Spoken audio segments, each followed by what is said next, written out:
Welcome everybody to TGA Podcast, Episode 2. I am your host, the host with the most lives and unlimited continues, Player 1, and I'm here with my co-host, Ghostbusters Chris. What's up, everybody?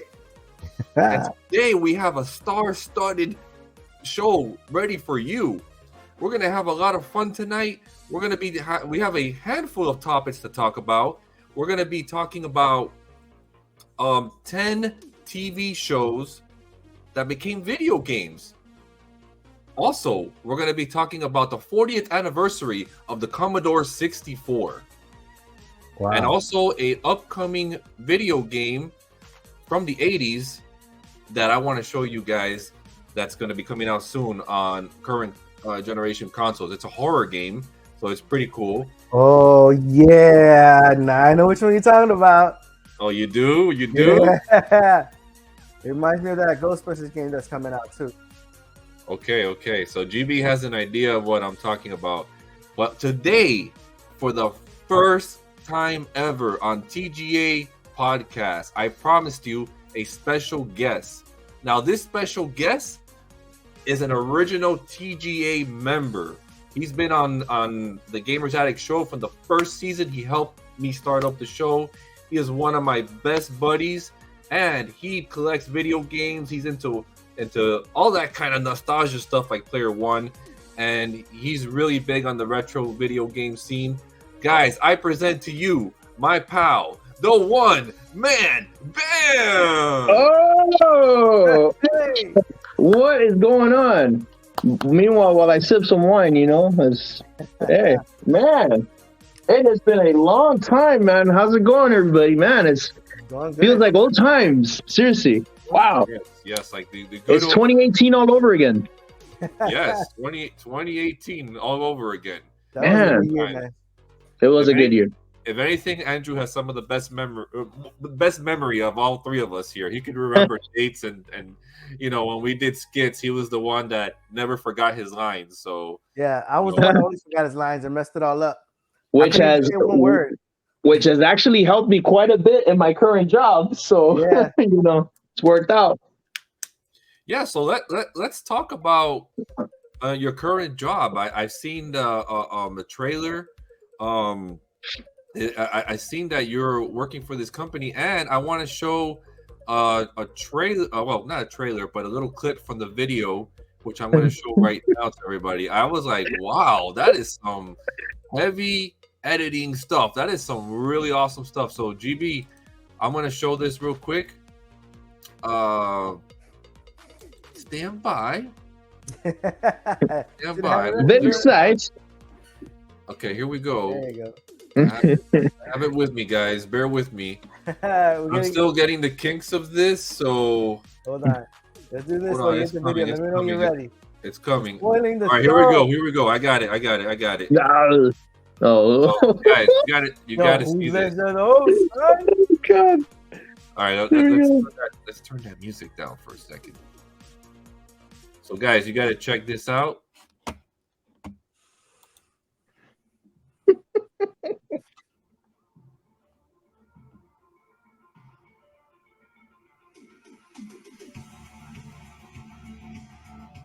I don't know what you want me to do. Give me a sign. Give me anything. E. Okay, we're getting somewhere. Get more. L. C. Okay. You're getting there. Come on. R. O. You want me to do Velcro? Is that what you want? What's going on, guys? It's Andrew here. We're back with another episode of Embroidery Hub. Now, we can all agree that patches are an awesome fashion accessory. They come in a variety of shapes and sizes, and they're a to add a splash of color and personality. And there you go, guys. Just a little clip there, just to show you what Andrew has been doing. Yeah, that's pretty cool, man. What's up with that? That this channel has over 100. Ricoma TV has over 100,000 subscribers. That's insane. Yeah, what's up? Just slip in the word I was on TGA. Yeah, go figure.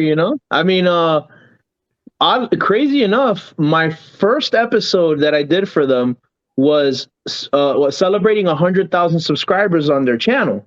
Mm-hmm. So that was a big undertaking. Imagine zero experience in embroidery, and I get thrown in there like, hey, here's your first episode. We're gonna do a jacket back with 100,000 stitches to commemorate 100K subscribers on YouTube. I was like, wow, okay, this is quite a task. And yeah, I went through. We got through it, did it, came out great. And this one that we just saw is the fourth episode that I've done with them already. I've been with the company now a little over 2 months. It's been great. I mean, I've had a fun time. Yeah, it's stressful. It has its moments where it's like, wow, it's a lot of work going back and forth. Filming or doing the whole speaking of the parts. Now I'm gonna share a little secret. What's up? Good job with that, though. I appreciate it, man. Thank you for trying, man. Yeah, thank you, man. I have fun with it. Like, I have a great team of videographers that are there. Like, there's 4 of them. They're very, very helpful. They always have great ideas. We just kind of like run with it. And I always tell them, like, just like when we did the Gamers Attic, I was like, hey guys, whatever you guys need me to do, I'll do it. Like, 'cause I know filming's hard. I feel like filming is harder than the actual acting. So I always say, whatever you need me to do, I'll work around you, So I tell them, if we got to do it 5 times, we'll do it 5 times. But a little secret, the first 3 episodes I actually did reading the script and giving it back to them.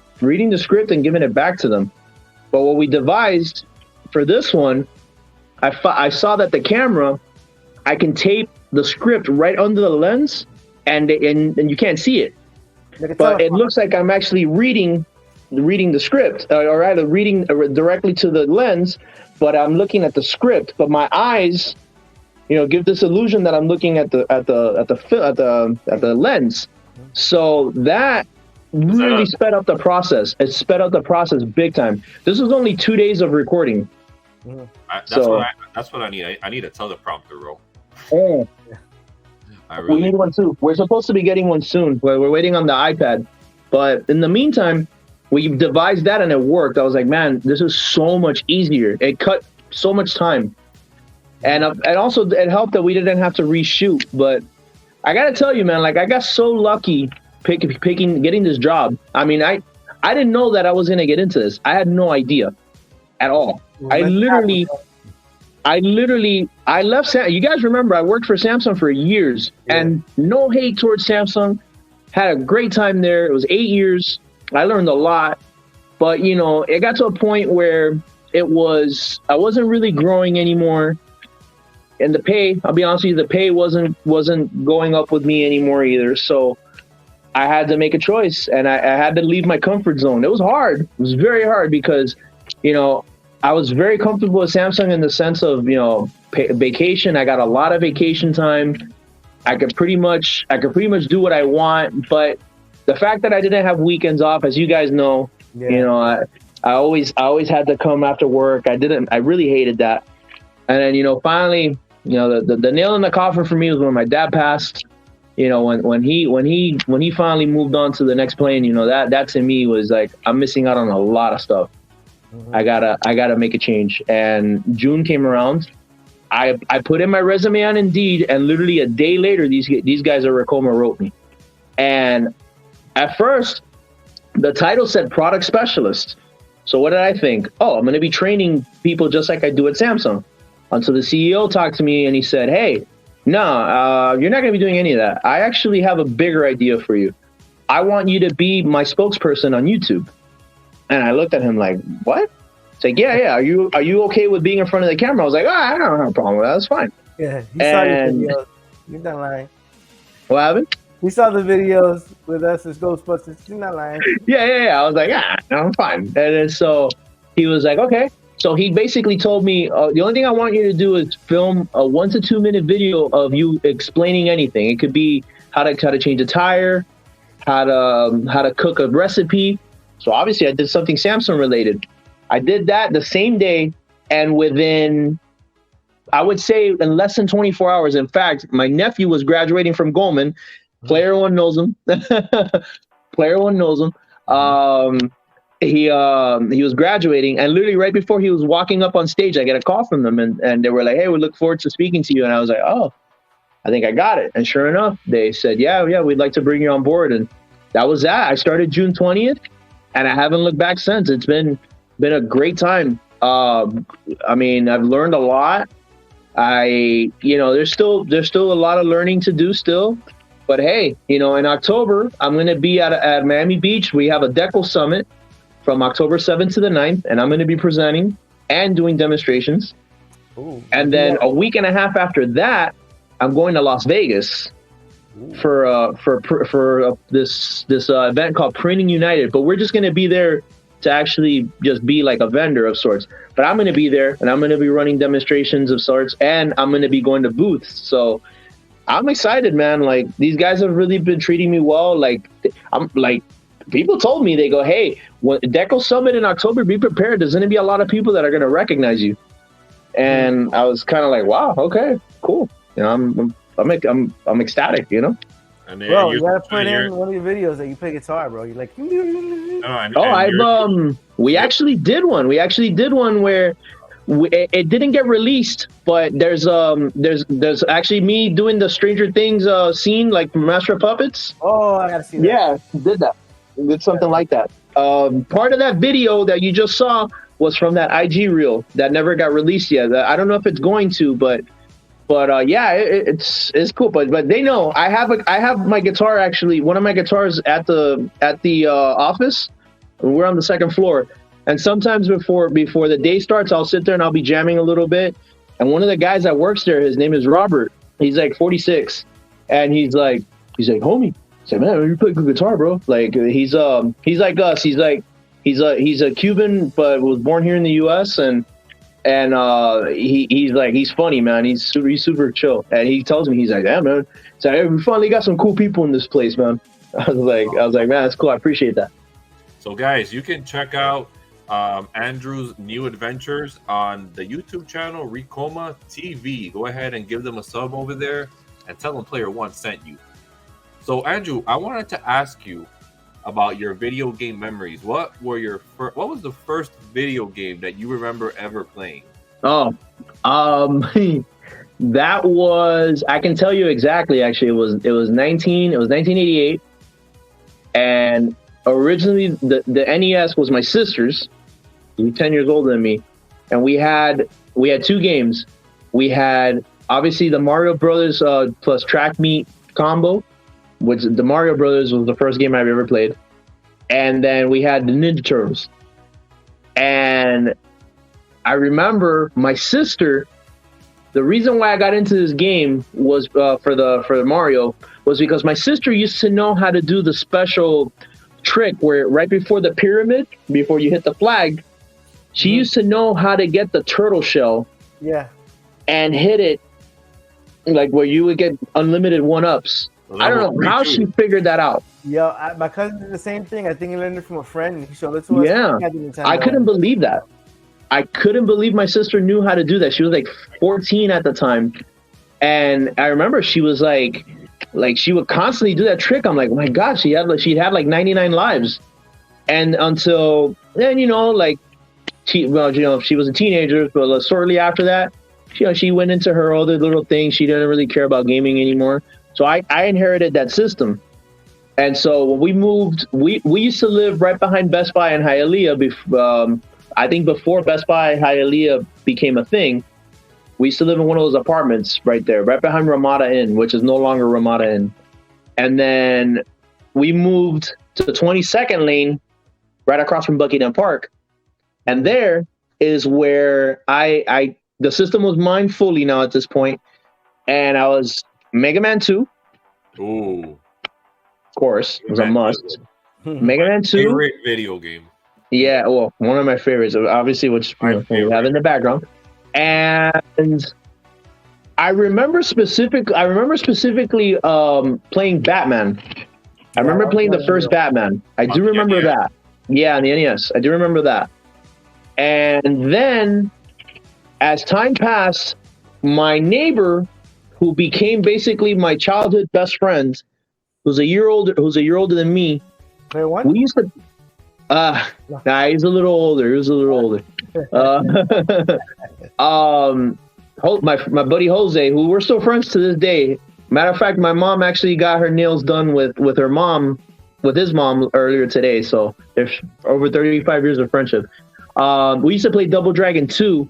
Oh my God! Before we go to school, we went to school to Ben Shepherd, and we would play Double Dragon 2 every morning before going to class for a good minute. I remember specifically that game was the one, and then I was fortunate. Double Dragon 2 was a bit. It was such a good game, but like once you beat it, you wanted it to be harder. Yeah, you know, because it was after you beat it on Supreme, or I think it was Supreme. It was like it was a little bit of a challenge, but then kind of left you like wanting more. You know, I was never that good. I was never that good at the beginning of it. Like I got better. I got better over time, but like at Supreme or whatever difficulty. I remember that game specifically, there was a part in that game that would freak me out. I think it was like stage 5 where you're passing by, you're platforming, and you remember there were 2 eyes that you would see that would close and then would open up. I used to freak me out as a kid. I was like, oh my God, what is this? And that platforming was tough because you had spikes under, and like if you fell in there, you're gone. I remember that being super, super frustrating. And Arnold. So that, and then I was fortunate enough to where I remember my grandfather had a bakery on 49th Street, Varadero Bakery, which was right next to Gus Machado Ford, and we had the federal discount right next to the bakery. And next to the federal discount was Play World. So for those that don't know about Play World, Play World was a very, very, very strong competitor to Toys R Us. Yes. Very strong. I would dare say that Play World was probably better than Toys R Us in the late 80s to the mid 90s until Play World folded in 93, if I remember correct. Yeah, my grandfather used to take me there every weekend. You know, and I loved it there, man. $5 was barely enough to get an action figure in those days. Yeah, I remember that. Well, my dad, God rest his soul, he knew people. He had friendships with people in Play World, like managers and that stuff.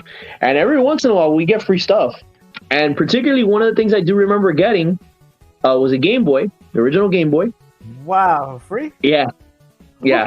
It was. I'm telling you, man. It was crazy times. Original Game Boy with no, I don't have it. I don't know what happened to that thing. I wish I still had it. But the original Game Boy with one of the Ninja Turtles games. I can't remember which one, but I do remember that when you press start, it said pizza time, and then yeah. Well, I had that one. And I got that for free. I remember that. Yeah, I was so lucky, man. So I had that, and then so over time, progression came. Super Nintendo came out, and let me backtrack. I'm sorry. Circuit City was another one on 49th Street. I remember. Yeah, love that place. I wish that place still existed. But there, I specifically remember at Circuit City getting 2 very high hitter games, which I wish I still had. I actually have one of them. But I reacquired it. I still try to get the other one. The one that I reacquired was Ninja Gaiden 3. Wow. Yeah, I got that game. And then the other one was a year later, Mega Man 5. Those are 2 very pricey games right now. Very, very pricey games. And I have 2, 3, 4. Yeah, that's it. 2, 3, and 4. I need 5, 6, and 1. So I know 5 and 1 are the most priciest ones. I can probably get 6. 6 is okay. 6 is not so bad. $70, something like that. I think I could probably get one. Yeah. Now Mega Man 7 for the Super Nintendo. You're looking at 2 something. Which is fine. It's cool. Yeah. But I don't know. Just something about physical, man. Something about physical. I don't know. If you can get it, get it. If you can't, yeah. So play, I mean, hey. So Circuit City was that. I got those 2 games. When the Super Nintendo came out, I got it right about maybe 6 or 7 months after it came out. So I was fortunate enough to get it in 92 at Toys R Us. And my sister was still a fan of playing games. She wasn't as big as she once was, but she still played. We got Street Fighter 2 when it was new. We got Street Fighter 2, which a lot of people don't remember. The Street Fighter 2, when that game came out on the Super Nintendo, was $75. Yeah. $75 in 1992, which, today's standards, that's a lot of money. But I remember playing that, and I was like, my God, this is amazing. And one of the funniest memories I have of that, my dad and his brother, his younger brother, came from Cuba and like right after Hurricane Andrew, actually, and he stayed with us. And I remember them trying to play Street Fighter 2. The funniest thing I've ever seen in my life to that point. Because you know how old people used to always say, like, I don't know, how do you play looking straight at the screen without looking down at the controller? Well, every 2 seconds they're literally trying to play and they're looking down at the remote and like, oh my God, what is this going on here? What's going on? They had no idea what was going on. It was the funniest thing. I wish I would have ever caught that on camera. The funniest thing ever, dude. That reminds me. I remember my grandmother playing Nintendo one time. She tried to play it. She had the controller in her hand. She was like this, trying to move it, and she almost threw it. I was like, "What the heck? No, you gotta press the button." Funny hell, man. I used to laugh, man. So the Super Nintendos where I have some of the most fond memories because my dad, he didn't understand it, but at the same time, he saw I really liked it, so he supported it. Mm-hmm. I played every once in a while. He would come in when I'd be playing a game, and he'll make fun of it. Particularly one of the ones that I remember, Illusion of Gaia. Oh, wow. Why I don't know, but I was playing Illusion of Gaia when it was fairly new, and I remember he would make fun of the text, like when they were talking, specifically in the cave, where they're all like in the cave and they haven't ate for days, and then like one of them's like, "We're going to starve," and he was saying it in an accent, "We're going to starve," and I was like. I'm like, why are you like this, man? It was so funny though, man. Like he used to like in an accent would say stuff. Like it was the funniest thing. I got that, and did you ever get to play? Did he ever get to play any video games with you? He played a little bit. Particularly, I remember like when soccer games were on the systems. He wanted to learn how to play the soccer games because he was a huge soccer fan. So. We had the video rental store next door, Alameda Video, which I know you're familiar with, which is no longer around either. I used to rent soccer games from there, either from the Super Nintendo or for the Genesis. And I try to teach him. He never could catch on, but he tried, so I did with that. And then also he did like watching me play, like particularly one of the last games that he saw me play was Days Gone. Oh, wow. He saw me play. He actually really liked the story of Days Gone. Like he was very invested. Like he was like, man, this game is cool. It looks cool. Like he would see Boozer behind the motorcycle with him and like with the arm. And he was like, man, this is a cool story, man. And when I beat it, he was like, damn, man, you didn't wait for me? One of my favorite games is Days Gone. We were actually talking about that on the last episode. And I was actually telling Chris that he reminds me of Boozer. Because I told Chris to pull up Boozer, but he does. In the same, the personality is very similar as not trying to be homo here, Chris, but he's very loyal to Deacon St. John, So it's like I feel like that's the same way Chris is with like Player One, like yeah. I feel that. I swear to God, I thought Deacon St. John for a bit was James Franco. Oh, man. I really did. I thought that they had just motion capped James Franco and they just made him look a little bit different. But no, it's somebody else. I was surprised. It looks so much like him. Does that game have like a language change for Spanish? Maybe that's I don't know. I want to say it does, but I'm not entirely sure. Now, that game, I played it when it was brand new. And if you remember, it had a bunch of the audio issues where the audio didn't sync up. Mm-hmm. Yeah. I had to fight through that because I was like, man, this game would be really good. I think they fixed it. They fixed it later on, but I haven't played that game. I platinumed it, and that was in 2019, and I haven't played it since. But I heard there's a lot of things that came up afterwards. But yeah, he was extra like a bonus, like I guess like online stuff. I saw something like that. It was pretty cool. I played. Yeah, it was really cool. I liked it, man. It was a good game. But so, anyways, that. But like going back, Sears at West End Mall used to sell video games, and a game that I remember vividly getting from there, because I had played the first one, was Breath of Fire 2, and that was good. Yeah, man, come on, it's a great game. And I remember I was looking at it and I was like, oh my god, there it is! Like it just came out. I was like, oh my god, Dad, look, I really like that game. And he was like, you know how Cuban dads are. Like, yeah, you don't need that. Like, you don't need that. What are you talking about? I was like, come on, Dad. Like, and finally he relented. He was like, all right, fine. And it was like $70, but brand new in the box and everything. And he just got it for me. Played that. I played the crap out of that. And then I remember my friend let me borrow.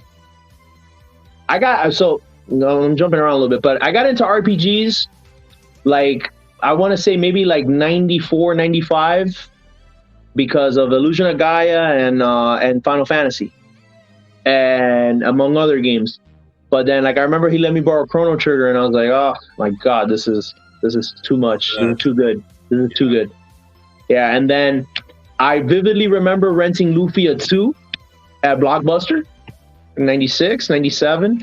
I remember being really frustrated because some of the puzzles were kind of tough for me at that time, but figured them out over time. That was a series that, little did I know that these games would become so expensive. But we had that, and then after that, so here's what ends up happening. I was a Nintendo and a Super Nintendo fanboy, no question. Was a huge fan. The N64 came out in September of '96. My dad somehow, I don't know how he did this, but somehow he managed to find one for Christmas that year. But then, after I found out what he had to do to get it, as far as like, the hoops and ladders that he had to jump through, I felt bad, and I told him, no, it's okay, I don't want it anymore, because he got it from like a rent-to-own place, and you know how rent-to-own places, they scalp you with interest and stuff. Yeah, like 4 times or 5 times. Right. Well, actually, it was a little more than that. So a $200 system was going to end up costing close to $1,200 in '96, and I felt bad, man. I was like 11, mind you, I'm 11 years old, and I'm like, I can't do this. I told my dad, no, it's okay, return it. He looked at me like, are you sure? It's like, yeah, go ahead, return it. Like, I just, it's okay. I know in his mind he was relieved. He was like, oh, thank you, Jesus. But in the other aspect of it, like, I guess I started growing up a little bit at that point, right? So, and he taught you well, because man, a lot of kids these days, they don't think about money. No, I couldn't. Like, I felt terrible when I found out. I was like, no, I can't do that. So we ended up, I was going to get a Sega Saturn. Right after that, but I decided, I don't know what happened. I guess I went against that. It was at the time when the Sega Saturn was offering the 3 games for $150. It was Virtua Fighter. It was Virtua Fighter 2 and some other games, which now are like crazy expensive too. Crazy money, yeah. Yeah. So then here's the thing that happened. I had a friend, the one that let me borrow Chrono Trigger. He had a second PlayStation. And he never told me how he got it. He just said, hey, you want to borrow it? Like, it's just sitting here. I was like, yeah, sure. Okay. So I got the second PlayStation, and I was there playing it for about 2 years. I had it for 2 years at my house, maybe a little longer. And then one day I get a knock on the door, and it's some kid that I've never met. And I go, can I help you? He's like, hey, do you have my PlayStation? I'm like, what are you talking about? He's like, yeah, you're Giovanni's friend, right? I was like, yeah. He's like, yeah, it's my PlayStation with NHL Power Play 96. I was like, oh. So then I come to find out that he had just let my friend borrow it, and he never came back for it. And I guess my friend had just like pushed and pushed and pushed till like, oh yeah, fine. Oh, I don't have it. And then he just told him where it was at. So then that shortly out, like I didn't have a PlayStation after that. So I think a little bit after the Dreamcast came out and I got that. But I skipped from Nintendo, Super Nintendo to PlayStation. And that's where like from there, I was just a Sony guy after that. Like I didn't go back to a Nintendo till the Wii. Actually, I didn't go back to the Wii. But yeah, I mean, many memories. I mean, if I can talk about one crazy memory that happened that now is like it's insane, because to think about it, I'm like, you know the story, but I gotta tell the audience. So it's that same Circuit City. This was like early 2000, and early 2000, my dad gets a gift card for $20 from Circuit City. And he was like, I can't get anything for $20, you know? But then I'm looking at the bargain bin for games, and in the PS2 section, there's one game that I was like, oh, I didn't even know that a sequel came out. And I'm looking at it, and I see it's $14.99. I was like, oh, okay. So I told my dad, hey, let me get this game. And he was like, man, I don't know how to get another game for it. I'm like, come on, you're not going to use the gift card. So after about like 10 minutes, he's like, all right, here you go. And the game in question, which I'm about to reveal, is insanity, because it's like, wow, okay, this game was $14.99? It sure was. And it was... Wow. Oh, wow, cool. Heavy hitter. Suikoden 2. Wow. Yep. That's the original, right? The original. It looks beautiful. Thank you, man. Yeah, I've kept it, you know, as clean as possible. Got the manual and everything. Over 20 years. Yeah. And so this game, I don't care. This game could go for 10 grand. I won't sell it, because you know, the attachment of sentimental value that it has on it. I actually play it. And not only that, it's just, come on, man, I got it for $14.99. That game is worth almost $400 now. It's like insanity. I couldn't believe that. Like, I remember when this game was selling for like $70-$80, like 2007, 2008, and that was a big deal back then too. And now it's like, it's just gone up in price so much. So definitely a good memory there. As a kid, you know, and even into my teens, I think some of my fondest memories involved a lot of different video games, especially when I would go to my buddy's house and he had a Sega Genesis, and we would play Street Fighter and Sonic the Hedgehog, and then we would go outside and play. And then after we were playing outside and sweaty, we would come back inside and play some more.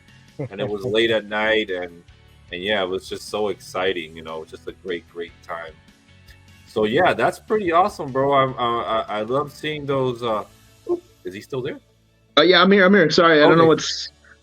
Okay. Hold on. So that's pretty awesome. Showing a little bit of that. What other heavy hitters do you have? Got a few actually. Matter of fact, I'm just making sure that I'm not glossing over anyone's here, but I do have a few here right now besides Suikoden 2 that I just showed you. I do have Alundra. Wow, look at that. Beautiful. Alundra for the PS1. Yeah, manual and all. This was the Zelda clone that Sony Working Designs made. The guys who made Lunar. Really?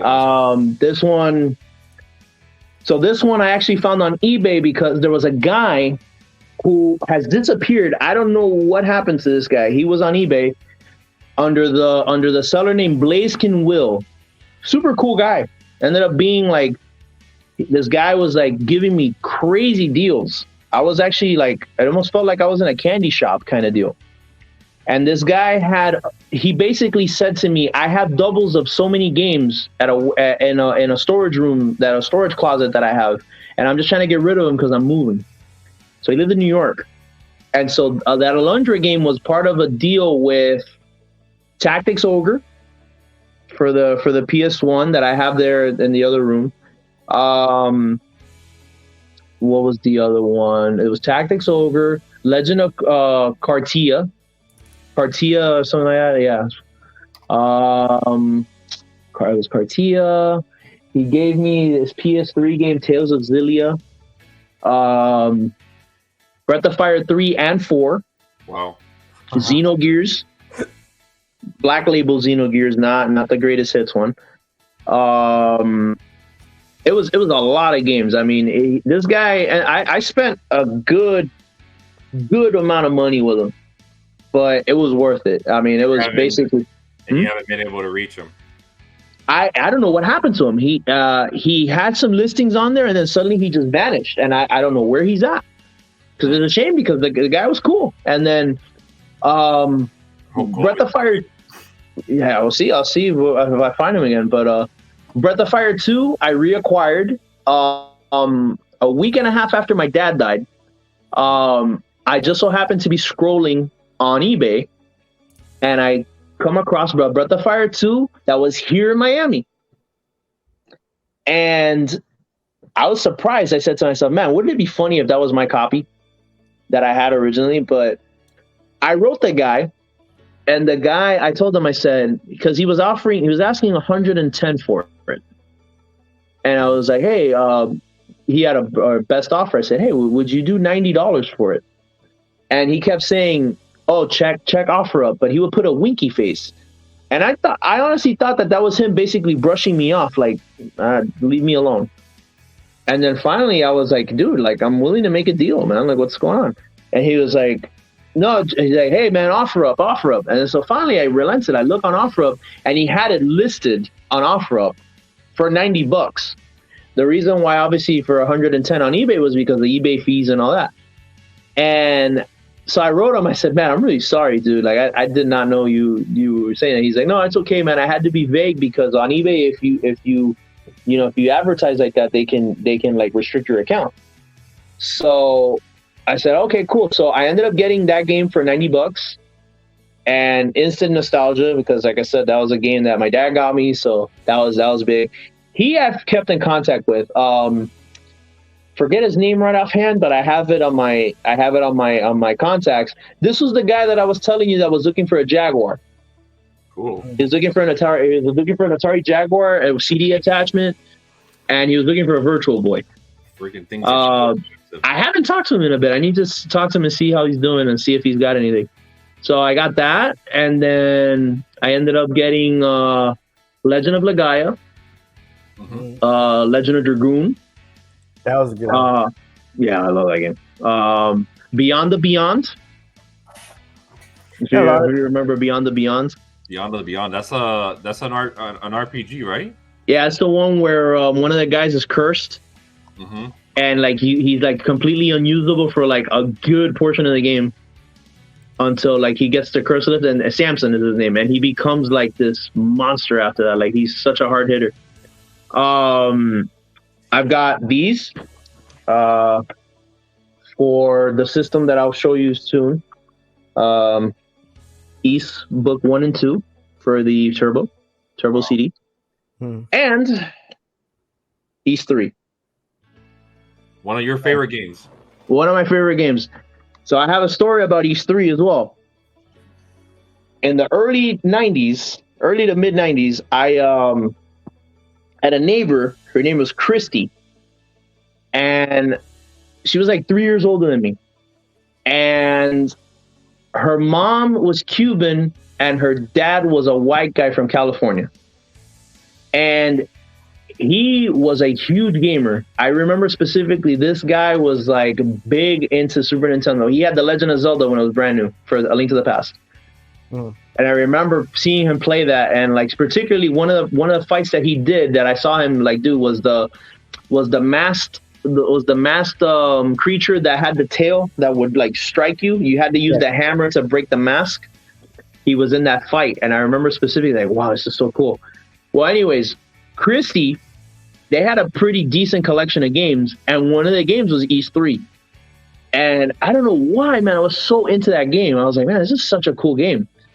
And, you know, in hindsight, a lot of people don't like that game, like, because they don't like that it's a side scroller. I love it. And for Christmas in '92, she surprises me and she gives me that game, and to me was like I love that freaking game. Like I have it now. I have it on the Super Nintendo and I have it now on the Turbo. I tried to find it for the Genesis. It's kind of hard to get. It's almost as hard to get as the one for the Turbo Duo, but I don't know, like that game. I've always been such a fan of that game. In fact, so I'll show you the heavy hitter system. Here we go. Drum roll. The Turbo Duo, which cool. Turbo Duo, which has the Hue card and it's got the CD. More than likely, I believe the CD East 3 is in there because I was playing it earlier. Yeah, there it is. East 3 was in there. Mhm. Yeah, man. The system, I got it from a guy in New York as well on eBay. Guy got original owner. Got it when it was brand new. After 30 years, he was like, "Hey, I don't need this anymore." And then I talked to him. Guy was willing to part with it for $500.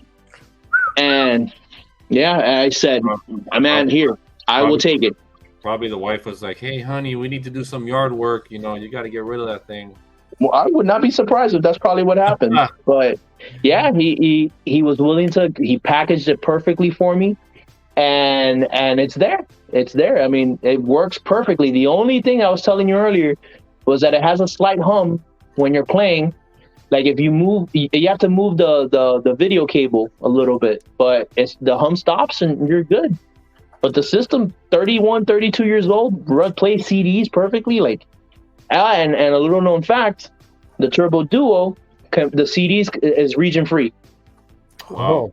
Yeah, so the CDs are region free. The Hue card's not, unfortunately, but the CD is region free, so I can get Japanese games on there. So I've been looking at a few. East 4, which never came out here in the US. And Super Valis 4. You guys are familiar with the Valis series? I have played Valis on the Super NES. So yeah. That's a really good game. And yeah, it's cool. That the Turbo Duo is region free, so man, hey, those stories are pretty good, man. I really appreciate you sharing that. Thank you, man. And speaking of consoles, this month marks the 40th anniversary of the Commodore 64. Wow. So yeah, 40 years ago, and I'm going to share here the screen. The Commodore 64 was released. So yeah, I got this little screen right here. Just a couple of quick facts. It was released in August of 1982, and it had an introductory price of $595. Oh my God! In 1982. 1982. Yeah, could you imagine? Oh my God! That's like $1,000 now or something. I don't know. Oh, more than that. Easy. Easily. That's a lot of money. Yeah, let's see. I want to say, Chris, I want to say like for 1982, $595 is probably the equivalent of like $1,400 now. And yeah, easily. Who could afford that back in the day? And somebody that was big on gaming like that. Yeah. Well, it's about $1,535.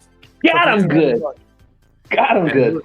It was a home computer basically, and it had 64 kilobytes of RAM, and it had a VIC-2 graphics card with 320 by 200 with 16 color sprites. Wow. Oh wait, that's 1982 talk. Go ahead. 1982, yeah. So it was an 8-bit system, and I have talked to a lot of people that have told me that they grew up on this thing. Like they didn't play Nintendo, they played Commodore. Yeah. I heard a few, yeah.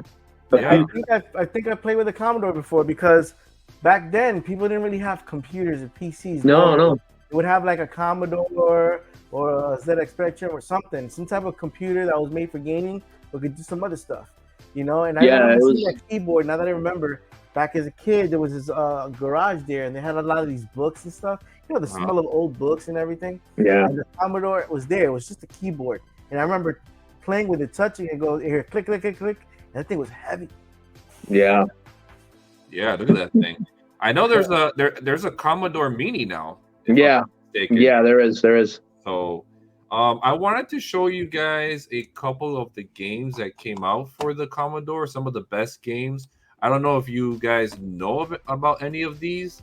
You know, I don't know. This is Mayhem Monsterland. No, never. I don't know about that one. Laser Squad, I've never heard. These are supposed to be some of the best games on the system. Boulder Dash. That one I do. Yeah, I've heard of that one. I've never played that either, but I have heard of it. Drop Zone. Heard about that one too. That one. Wasteland. No, that one I haven't. Adventure in Post-Nuclear America. Looks interesting. Probably sounds like a pre-thing to... Oh, Turrican. Yeah, absolutely. Turrican. Oh, yeah. That one. I heard that was a really good game, too. Yeah, it is. It's really, really good. It came out on the Sega, too. Whizball. No, that one, no. It was made by Ocean, though, so it's got to be pretty good. Well, I think if you look at the year and the way those balls look like, remember Mad Balls? Yes. Oh, my God. Oh, my God, yes. That's what they were going for. Yeah, the Mad Balls. Those go for a lot now. They do. Okay, this one I know. Yeah, of course. Full Radiance. Oh, yeah. I played this on the NES. It was pretty good. And I also played this on PC, but I don't remember which PC, but it was an old PC back in the day. Bro, those SSI cards were really... Those packages were really cool. Okay, next. And that's a picture of the game right there. Wow. Oh, look at this. I don't know about that one. I've never heard of that one. Ghostbusters on the Commodore 64. Actually, you want to know the truth? That's the best version of the game, I heard. I have heard Really? that is a really good version. The worst version was the Nintendo. That's what I was saying. Yeah. Wow. I thought the Sega Genesis one was the best. The Sega Genesis one was really good, man. Yeah. I like that game a lot. There's a mod to that game now that somebody made where they added Winston. Oh, it's so cool. And by the way, that scene right there that you're looking at, that was never in Nintendo, but I don't think it was a Nintendo. But you see, Stay Puft would jump up and down. You'd have to try to get underneath him to get into the door. Wow. Oh, Spy vs. Spy, absolutely. Yeah, I played that on Nintendo. Yeah. Yeah, I had that on Nintendo as well. Looks good there. International Karate. 1987. I don't Never know. played that. Is that best of the best? Best of the Best best. of a good game, man. Best of the best. It looks good though. It looks Yeah, like, it looks. yeah. For 1987, yeah. 8-bit. The Last Ninja. I know that game. Bro, you know how come I know that game? Because I follow a guy on YouTube called The Last Gamer. He's got this huge, and I'm talking about, he's got everything from Channel F to freaking Xbox One, all the games, the systems, the variants. He's got a literal arcade in his house. Oh my God. He's got even this one called, was it Darius Blast, which is like a 4-player Darius game with Oh, a yeah. wide screen. He's got that too, and the reason he's got the money because him and his wife they fix pinballs in arcades and they make good money there. Wow. And, But yeah, man, he's got I showed it to Player One when we first met. That dude has a literal museum in his house that every time he moves, he has to build extra areas. That's insane. To have all that stuff there. That's You have to check it out. insane. There you go. I know of this game. The Great Gianna Sisters. I know of this game. The story behind this game is supposedly this is a complete knockoff of the Mario. Yeah, look at that picture right there. Yeah. That looks like a Mario game. Yeah. They literally ripped they ripped the sprites off of it. That's crazy. Yeah. Bruce Lee. Oh, I didn't even know there was a Bruce Lee game. The only Bruce Lee game I remember was Dragon: The Bruce Lee Story. That game was a great game. I like that game. I enjoyed the aspect of the game, but the controls suck. The controls did suck. Oh, Bobo Ball, of course, man, classic game. I forgot that was on the Commodore. I heard this is actually a pretty good version too. Yeah, they said it's one of the better versions. Yeah, let me tell you a little quick story about Double Dragon. Besides the fact that the guy who did the Kunio-kun series did a Renegade, which was another Kunio-kun game in the Japanese, in Japan. I'm sorry, in Japan it was like that. They changed it over here and called it Renegades, and he wanted it, and he made it more like Warriors. Then he wanted to make another game similar to it, but co-op. So he came out with Double Dragon. And I remember my cousin telling me, yo, I played this game called Double Dragon. I was like 8 years old. So he goes, oh my God, I'm playing this game called Double Dragon. You could pick up knives, boxes, and stuff. And I was like, what? Because you couldn't do that back in the day. They never did that. Yeah, and that was so cool. That brought up a lot of the beat 'em up games to where they're at. I think this guy right here is one man band. Looks like him. It's a secret cameo. Yeah. Okay, look at this. Operation Wolf. I remember the Nintendo version. Mm-hmm. And there's a picture of that. Shadow of the Beast. No, not familiar with that one. Never heard of it either. Ocean was making some good games. No, Ocean was awesome, man. They were really good back in the days. And Hudson Soft. Hudson Soft is the Turbo Graphics. I know Player One. I know you like this game a lot. I remember playing this on Nintendo. Andrew knows me too well. Maniac Mansion, one of my favorite games. But Day of the Tentacle was better. I'm just saying. Yeah. Well, this is the first one. You got to play the first one. Of course. I'll give you a tentacle. Nah. Yeah. So sort of Fargo. Fargo? I don't know. I'm not aware of that one. Oh, made by Epix. Those Epix is the people that made California games. Oh, really? Yeah. Yo, speaking of California games, I didn't have that game when I first got my Nintendo, but I did have TNC Surf Design. No, I have that game. I love that game. It sucks. It sucks in the sense of the controls, but I love it. Yeah. Like, Caveman Games is another game that was. I love Caveman Games. That girl that I told you about, Christy, my next door neighbor, she had that game. Oh my God. Target Renegade. Another little beat 'em up. Heard about a little bit, yeah. Little side scroller. Oh, last one. Oh, Impossible Mission. I know of it. Wow, man. That's just a little bit of the Commodore 64 games. 40 years old. Wow.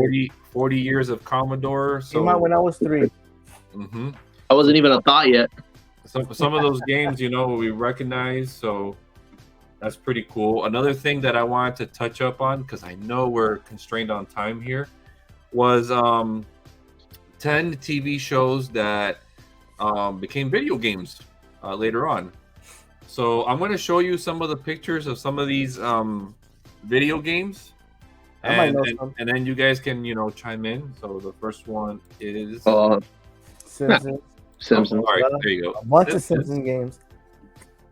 So that's one of the better games, right? The Simpsons Hit and Run. Hit and Run, yeah, great game. Real fun game. I actually have it on GameCube, and the price of it is crazy. I was so lucky to get it for $1. Wow. Yeah. Let me see the next game. Come on. Turtles? We're talking about one of the greatest video game adaptations of all time. Bro, come on. Konami did a badass little I don't know what they did in the early 90s. They came out with Ninja Turtles. They came out with Simpsons. They came out with X-Men, the arcade game. Great beat 'em ups, yo. No, they were on fire. They were on fire, man. It's a shame what they are now to this day. Yeah, unfortunately.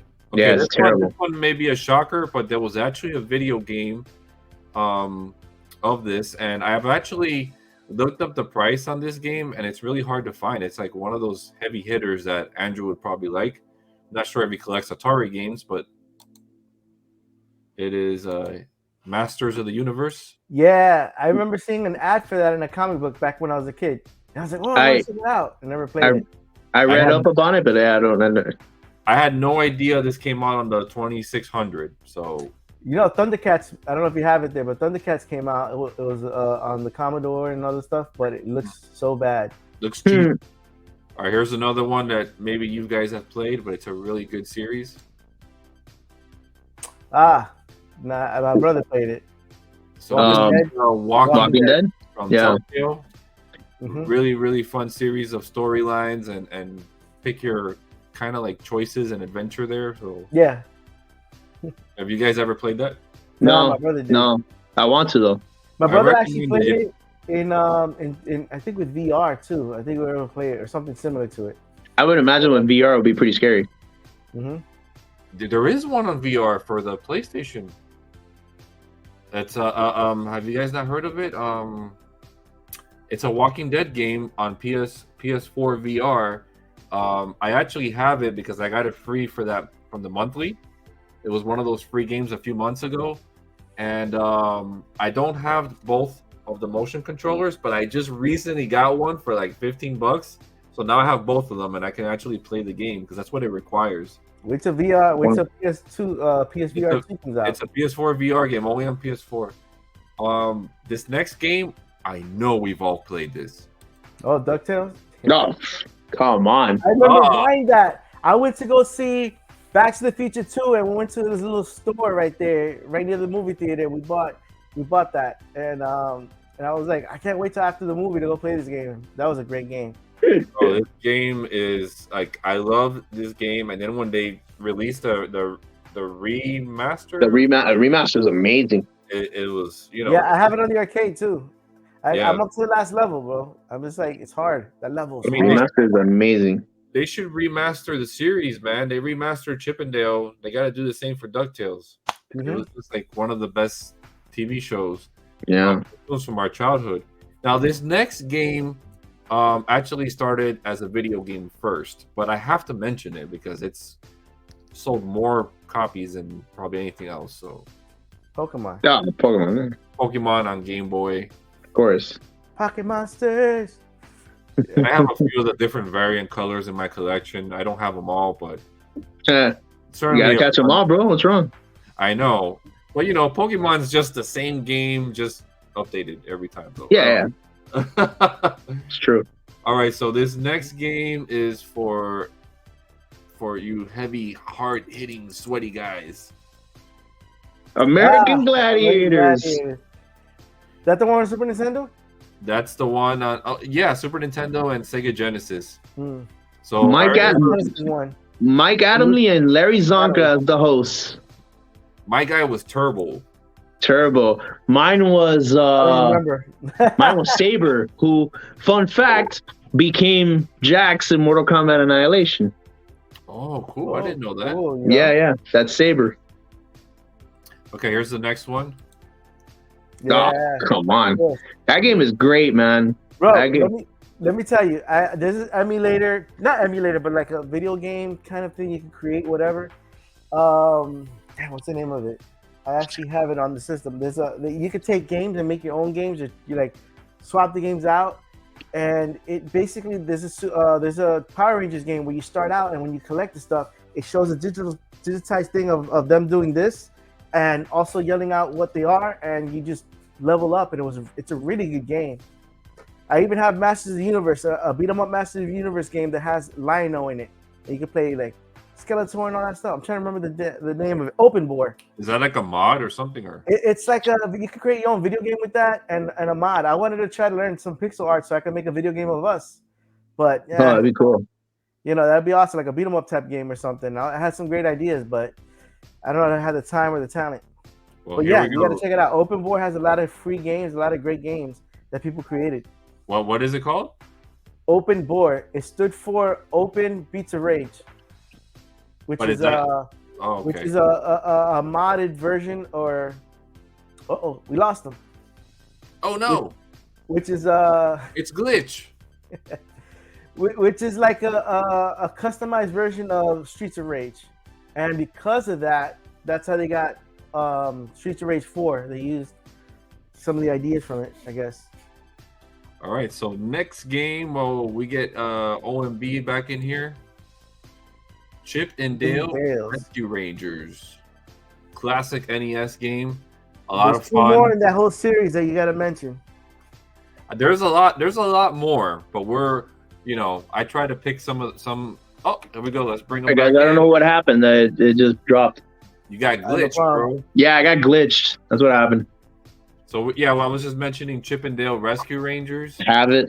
There's a part 2. I think there's a part 2 to this one. I think that one's a little bit expensive. There's a part 2. Yeah, there's a part 2. 200, close to 300 range. So that's definitely an OMB heavy hitter.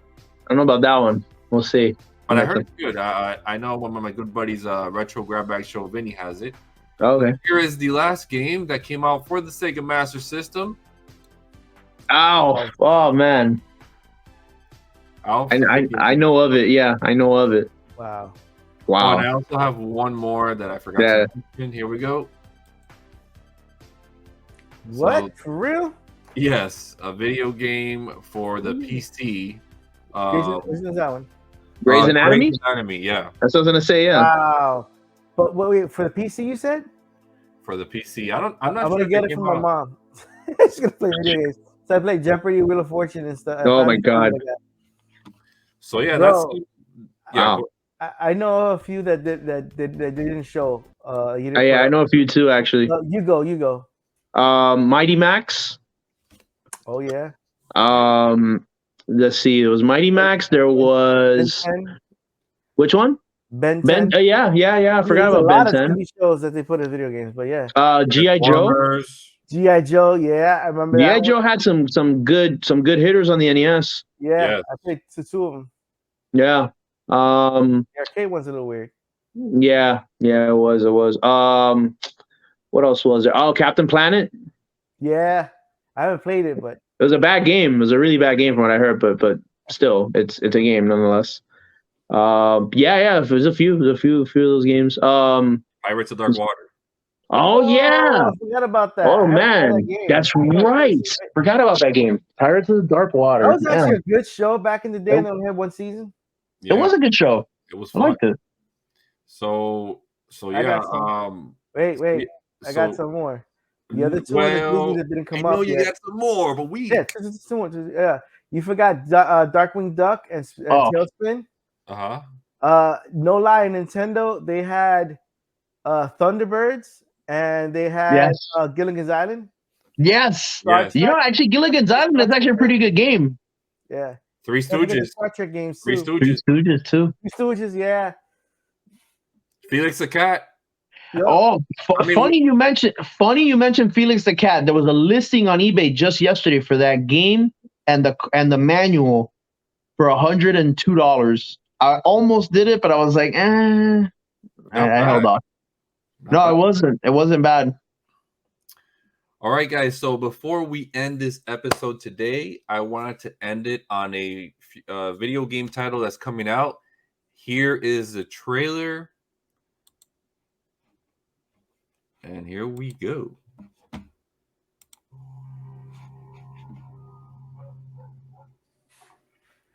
Oh.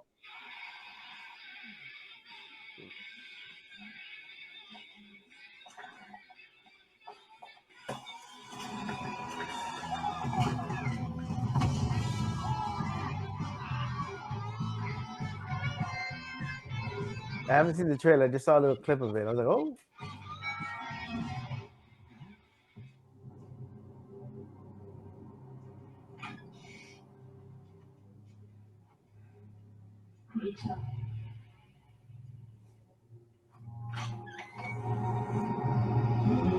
No, are you serious?